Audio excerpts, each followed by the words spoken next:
Good morning, and welcome to day 45 of the Do You Rules live stream experience. I'm that dude, which is the host. Woo!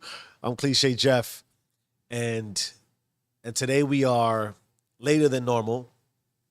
It's not 4:30 a.m. Today is the third day out of the 45 days I've been waking up at 3:30, where I decided to sleep in for a multitude of reasons. The major one being I was just exhausted. And I started to sort of rationalize what that felt like. And I put it into context as far as the math. It seems like one out of every 15 days. So 15, 30, 45, third time doing it. Three out of every 15, one out of every 15 days, once every 2 weeks, essentially. If I can keep this rhythm and pattern, I think that's pretty cool. But also, I think apropos when we talk about today, loving all the versions of ourselves, loving all the versions of ourselves, that not waking up when I normally do now is a reminder of who I used to be, and that can make me feel uncomfortable. Let's do a systems check. Red book of significance. Little blurry, a little more blurry today. Let's do the backwards view. Okay, red book of significance. The pen that writes in it. We have our medicated chapstick and our hydration system. All right. Loving. It's Valentine's Day, right? It's Valentine's Day. And it wasn't until I clicked record that I thought about how do I create a theme. And just imagine that this new version of me, the Jeff version of me, which always existed, just not in this form, because I also believe that any version of you that comes to the surface is just a remembrance. You already know, we already know, I already knew I could be this version. I may not have known the explicit details. Certainly, when I was a lot younger, there was no internet. So there's that, right? However, and in the same way, the essence of this version has always existed. And I offer you that to start. If we consider the transition from yesterday's talk about how the world views you and how you view you and how all that is tied in, this sort of interoperability between us and life, between our essence and the essence of all, between our conscious and the collective conscious, between our small fragment as creator in an image of God, in and around the entirety of the all and the isness, including the universe and its expansiveness. Well, then, if we're talking about improving every day, if we're talking about improving our lives, then certainly who you are trying to become. I gotta put my phone on do not disturb, which is driving me crazy. Sorry. Who you are focusing on becoming is already there.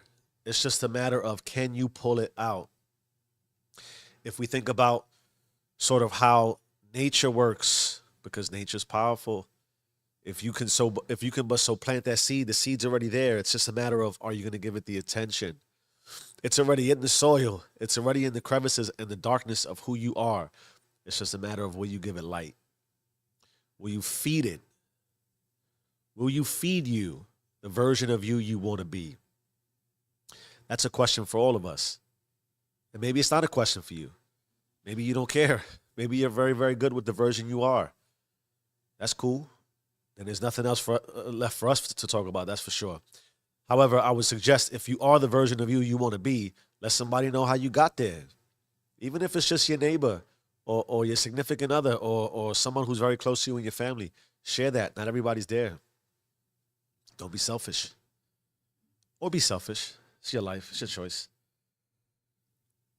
I wrote some things down that I think are going to help drive this conversation. So we're talking about loving all the versions of yourself. Let's talk about loving all the versions of yourself. And the reason this became significant to me is I had a massively, it wasn't a wild dream, but I had a really emotional dream about the old version of me, who that old version was, how he moved and how he operated. And I was all into the experience from the perspective of I could feel myself being this version. And this version of me that is older, and although I'm older, that's odd, right? It's a previous version of me. It's a past tense version of me. I am now older, wiser, and more forward in this version of me, inclusive of Cliche Jeff. But how I move today is almost in direct contrast to how I used to move. And that can create massive conflict for us as we move. It can be the impetus to move and also, quite ironically, create the impediment. It can be the inspiration, the fuel, and the motivation. It could also be the barrier. I'll sort of try to explain that. Consider it, though, that there are many versions of you, and you decided to improve. Maybe you're on day 45 with me, and maybe you're making some progress and making some moves, and it feels great. One of the things I think we can't lose sight of, though, is this simple fact. It's new in the sense that you might be creating some newness for yourself in your routines, your habits, your patterns, your rhythms, maybe even accruing new skills. But I use new for language because it's easier to transition the conversation. This is the new you. It's also easier to sell, right? The new you. The new you is so great. The old you is terrible. And that right there is the quagmire and the conundrum we're gonna face. The new you is great because the old you is terrible. One, it's still you. If you haven't figured it out yet, there's no escaping who you used to be because of who you are. And there's not enough you could do to overcome all that you didn't do before. And there's not enough you could do to shed enough light to keep in the dark who you used to be. And left to misconstrue that and not rationalize, reason, acknowledge, and accept it and intertwine the two, part of what we would discuss around the shadow, the Jungian theory. Yo, why you looking at me? You know it's on you, baby. Characteristics. Oh, my soundboard's going off. Excuse me.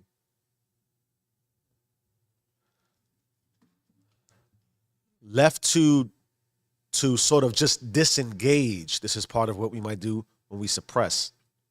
Certainly, the old us provided, again, the impetus in that we decided enough is enough.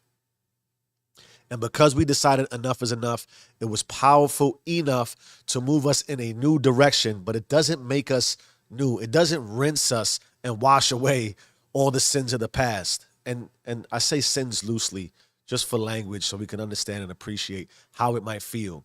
Because the reality to the improvement process is the more you sort of disengage from your previous version, the old you, which is still you, just it's one that could be dangerously suppressed, you become very comfortable. You go from discomfort with the new you to starting to rinse and repeat that new you more and more often. And all of a sudden you feel like the new you has always been you and the old you was never you.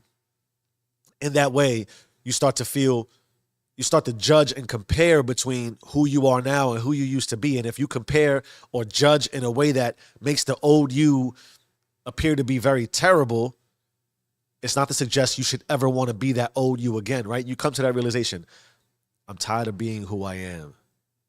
I'm tired of being who I was, so I want to, right? And so the more you separate from that old you start to feel less about the old you. You start to feel better about the new you. And then the new you kind of looks at the old you like, damn, you were terrible. Ooh, you were ugly. Ooh, I never want to do that again. And I'm not saying that you should want to resubscribe to the old you. The message is, if you judge too harshly and you and you get into sort of a suppression of the old you and you dismiss it and pretend as if it never existed, it's old and it's like a spare part. You changed it and it's a new engine. It doesn't work like that. The old you will offer you reminders as often as possible. And the more you separate and do new you things, it's great. But the more you take the new you and separate it from the old you and don't integrate it together, then the more the old you really gets into the sort of this covert operation and mission, that the minute it has an opportunity to remind you, see, this is why you can't continue with the new you. This is why you can't see the new you all the way through, because this is who you really are. And you get into the situation with, wait, but I'm not this person anymore. I'm not this. I haven't been this person. It could be the dream I had. I mean, you're talking about things I was doing 4 or 5 years ago. So in relative time, there's a huge timeline between where I used to be and where I am now. But the where I used to be was long enough that there's no total dismissing what it was. And we can't have the mindset of it was good enough to move us forward, but not good enough to acknowledge it used to be us. You get what I'm trying to say? You can't be so proud of who you are now and all this improvement you made that the old you is just dirty and dark and disgusting. You don't ever want to talk about it again. It'll get you. It'll get you. It'll get you. And when it does, it's not to suggest it'll stop you, but it can get depressing. It can get very sad. You can start to feel emotionally very lonely. You can really start to almost be seduced by it in a way that suggests the comfort of it is still there, but also ignoring it can make it uncomfortable in that you're trying to run and hide. And it's difficult when you go through that emotional experience. Think about what I'm saying here. All right, I wrote this down. I think important for the conversation. Loving all the versions of ourselves. Loving all the versions of ourselves. Acknowledging and accepting all the versions of ourselves. Knowing that we need every single version of ourselves. 1.0, 2.0, 4. If you consider every year is potentially a version of yourself. The way they say that, I think our skin, it renews and it sheds and rejuvenates, I think, over every year. It's effectively like we have new skin. So if every year of your life could potentially be a new you, I get when you were an infant. Don't I get those. Work with me. My 44th trip around the sun, I could have been 44 different versions. And I also offer you the possibility that that is okay. The idea that you could change as frequently as you want. And maybe, version 43 is 43.1, 43.2, 43. And maybe you take 43 to all the way to 43.174. Maybe you go to 44, 45, 46, 47. Either way, it's on you to make that determination. And there's no right or wrong way to do it. I actually believe you should always offer yourself that power. You can't also, I don't want to say you can't. I believe it's dangerous for me to be so ingrained in who I think I need to be and who I'm being because I remember all the things I want to really do for myself that I miss the power and the possibility of once again elevating. So because the new us is doing all these great things, it doesn't mean there's a ceiling or a cap or that I should continue to only do this because it elevated me at one point and that therefore in that way, I never elevate again? No. The way we must disengage from the old is the way that the new becomes old as we make forward progress with the new, right? Every day that I become Cliche Jeff and every day that I move forward as Cliche Jeff, I create an older version of Cliche Jeff. Every day. So in that way, I have the power to decide it's time for a newer and even newer for language, right? Newer. And in that way also, what I believe and what I'm learning is it'll help us create a past where we have more iterative versions of us that align with who we want to continue to compound on. We need the old us that we don't want to be anymore because it was tired, it was lazy, it was a procrastinator, it was devilish, as American culture teaches us about God and light, the devil and dark. We were sinners, born sinners. It's crazy to me. I don't align with that concept. That's preposterous to me. But either way, for language and the understanding of how this feels, the culmination of the moment that inspired the new you to decide to no longer want to be the old you, let's presume that old you was everything you never want to be for all the reasons the old you is the old you. And it was full of the deepest, darkest, most regrettable things you could ever possibly do in your life. Every time I build on that, because you're building on it, you can't dismiss it. I'll sort of get into that in a moment. The more that I iterate even my new me, and I improve and I improve and I improve and I pivot from that improvement and I improve on this. And I talked about the other day, when I first started my journey, I just ran. Or actually, I prayed first. I prayed and I started running. I prayed and I started reading. I prayed and I started writing.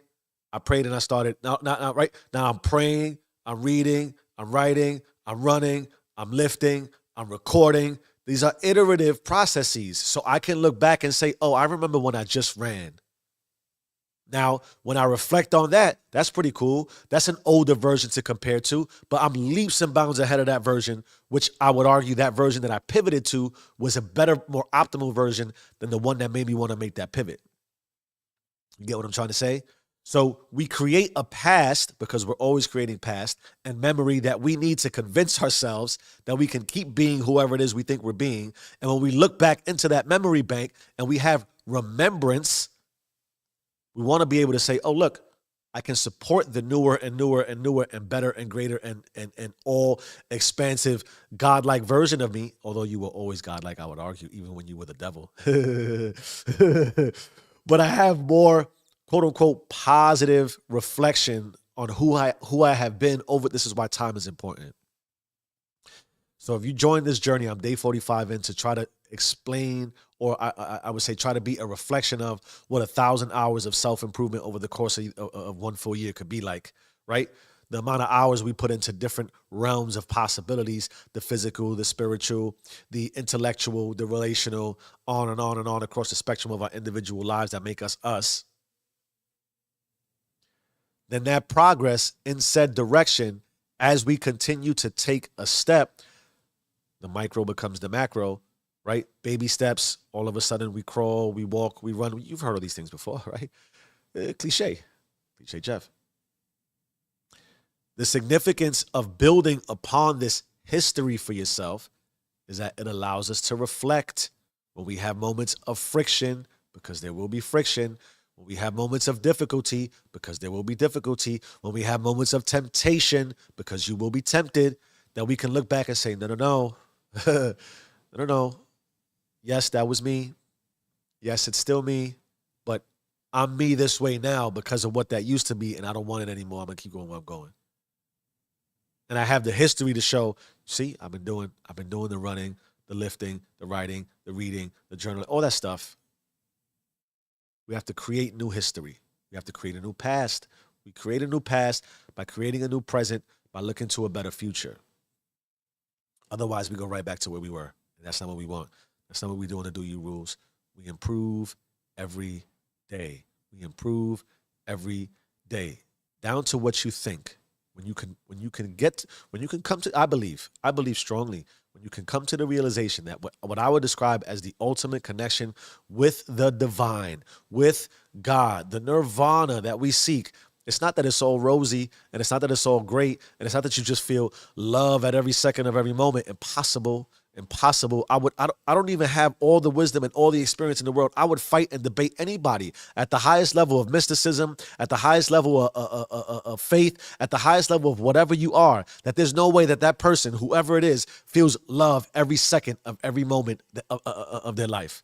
They do not. Impossible. Because then I would just simply ask the question, how do you know you're feeling love? How do you know? There's nothing to compare and contrast to. By nature, because we're thinking things, we got to have the ability to compare and contrast. That's consciousness. And that way we have to be able to understand who we're being versus who we used to be. How would we know the difference? How do you even know if you're improving? Who said you're improving? Who said you're better? Who makes that determination? What makes you better than you previously were? And what makes what you previously were so wrong? I'm just asking the question. I wrote this down. Most of us seek the illumination of the sun.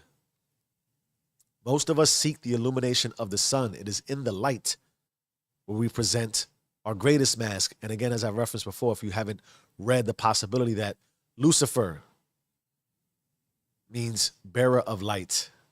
Think about that. So we seek the illumination of the sun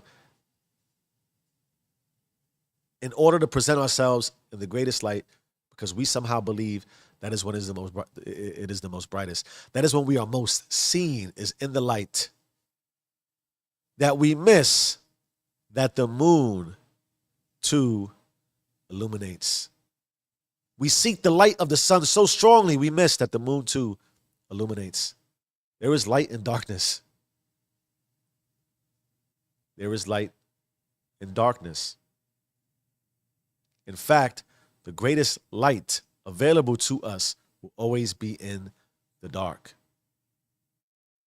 And so now if we can continue on the path of loving all the versions of ourselves, and we can consider that there is a dark version of ourselves, it doesn't mean we can't shine a light on that dark version and be acknowledging and accepting of who that version of us was. Not dismissive. There's a level of tolerance you should have and not have for it. But you can't subject it to just suppression. Or you can't ignore it.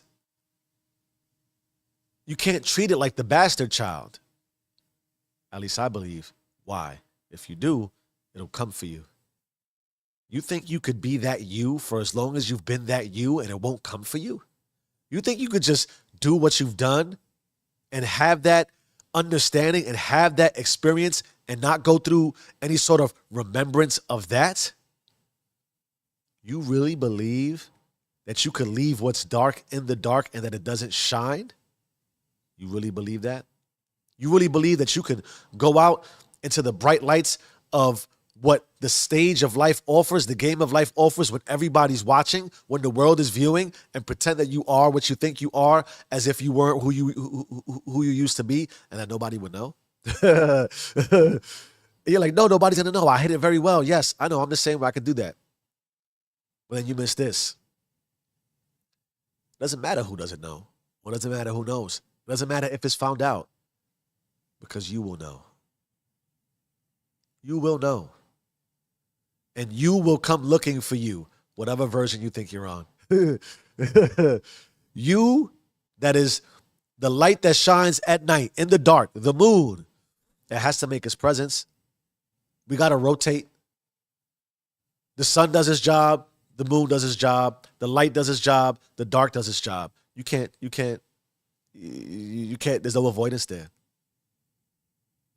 In the way that I would, again, argue with the greatest mystics, the greatest people who are actualized in all the versions. All the people that you see is, oh, so successful. Oh, my God, they're the greatest human beings to ever walk the face of the earth. Is there no darkness there? Do they not experience the emotions of comparing and contrasting, even as they yearned and drove themselves towards the epitome of success, at least perceptually? What? There's nothing there in the dark? There's nothing there hiding? And often, it's not even intended to be malicious in a way. It's just that only you know what you know about you. Only you know what you know about you. Only you know how dark it feels. Only you know how difficult it was. And left to almost explain yourself sometimes, someone may listen and say, oh, that's not that bad. People have it worse because we got to judge. And also the reality is this, I talked about no one cares, but there aren't many people who can listen to what you've been through in a way that allows them to be you and feel as you. That's a different level of emotional maturation that most people, that's not even, and no disrespect, I'm not disregarding anybody, but have a conversation, pay attention to how people respond, right? Especially if people are just trying to tell you they're one-upping you or just they can't wait to tell you how they see it. It's not about, we're talking about you. No one's going to know how you truly felt. And left to say it out loud even to someone else, they'll dismiss that emotion, which then again starts to suppress who you were. Because you feel uncomfortable, like, oh man, you see, it wasn't that. But what am I thinking? Oh, I'm an idiot. Oh no, I feel even more stupid. And that's the ultimate power in this. The more you judge who you used to be in a way that is driven towards all the derivatives of fear and insecurity and hate and pain and frustration and doubt and stress and anxiety, the more that those emotions stay prevalent and sort of bounce around in you until eventually they bubble up and surface. And you can get really good at pushing it down and pushing it down and pushing it down and having it come out less and less and less, but you can't avoid it all the way. And my point to all this is you need the old version of you. We need all the old versions of ourselves in order to understand why we became something new, if for no other reason. And so as you celebrate the new you, because you're all these great things that you can't fathom that you were always these other things, you got to really celebrate that old version of you. No matter how tough, no matter how demonic, no matter how sin-derived it is, the old you has to be celebrated. Because if you don't, you run the risk of believing somehow it wasn't you when it was. And it's so powerful subconsciously that you'll find yourself making decisions and going through things where you question, why would I do this? That's because the old you hasn't been celebrated enough. You didn't thank the old you for giving you all that difficulty to understand there could be a new you. You didn't celebrate the pain enough to know that you could turn that into progress. You didn't celebrate the failure enough to know that you could turn it into success. Without it, how would you know the difference? Hate is the protector of love. I've said this about every other episode at this point. It's not to suggest that you will default and you should absolutely become the older version. No, not at all. It's just to say, give it a hug. The way we talked about hugging our child, the inner child, the adolescence to grow and expand and transition into adulthood, just hug the old you.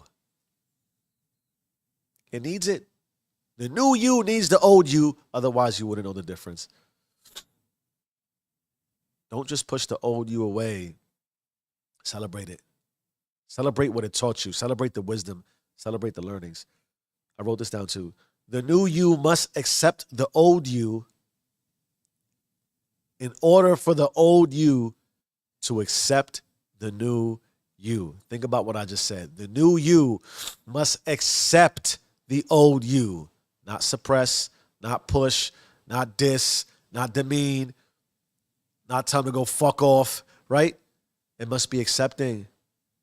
So that in turn, the old you can be accepting of the new you. And when the two are accepting of each other, it makes your life a lot easier.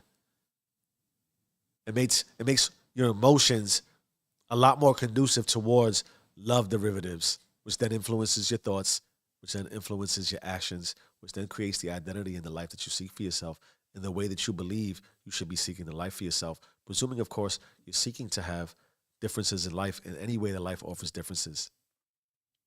Presuming, of course, you care to improve or that you think you should be improving or that there is ways or that there are ways to improve. It's just a possibility. It's just a possibility. And left without it, well then, we'll always be who we were, which I would argue we always are anyway, right? Change your mind, change your life. I am who I say I am. Do you and stay rich.